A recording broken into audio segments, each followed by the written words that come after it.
তেওঁ কি তেওঁ শুনকহে আপোনালোকে তেওঁ কি ইতিহাসবিদ বুলি ভাবে নেকি হে আপোনালোকে যদি কথাবিলাক কয় মই তেওঁৰ ৰেফাৰেঞ্চত কিয় ক'ম মই হিষ্ট্ৰী দিব কৈছোঁ মোগলতো দুই চাৰিজন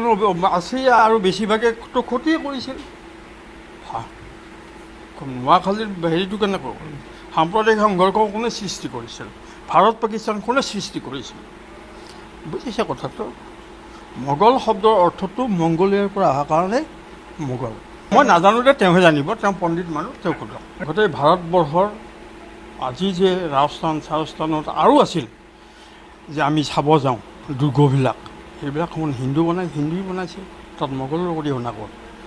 মোগলে ধ্বংসহে কৰিছিল মোগলে ধ্বংস কৰিছিল ভাৰতবৰ্ষ ইতিহাস তেওঁ শুনক মই এটা কথাতে কৈছোঁ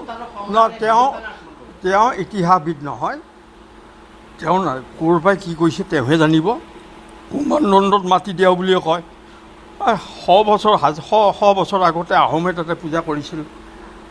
পূজা কৰিছিল তাতে আহোমে উমানন্দত শিৱ এইবিলাক আৰু কথা ক'লে হ'লে শুনা সাংসদ হ'লে চব এলাপাচা মানুহ নহয় বুলি নক'ব আপুনি ইয়াত শুনক সাম্প্ৰদায়িক এটা বেনিফিটৰ কাৰণে কিছুমানে কৈ থাকিব মই কোনে কৈছে নকওঁ মই কিছুমানে কৈ থাকিব সেইবিলাক গুৰুত্ব দিব লগা কথা নহয় না তাৰ কাৰণে মই গৰিহণা দিছোঁ নিন্দা কৰিছোঁ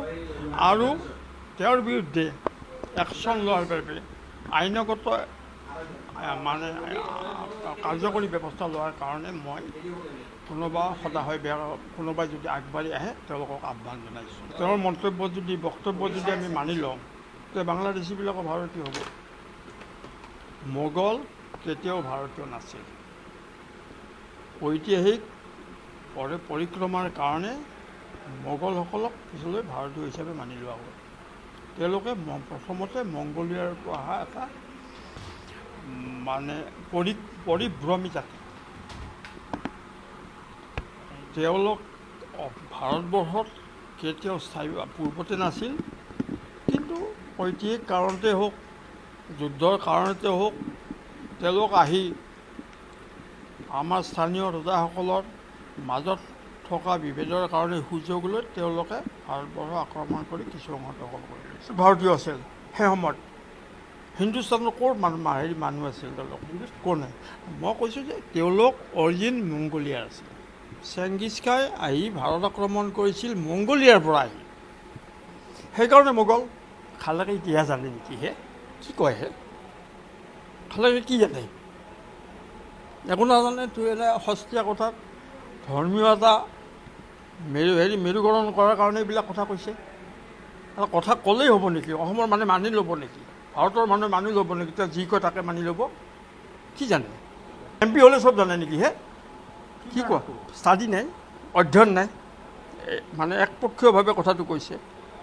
গোটেই ভাৰতবৰ্ষৰ হিন্দুৰ সংস্কৃতি নষ্ট কৰিছে মোগলসকলে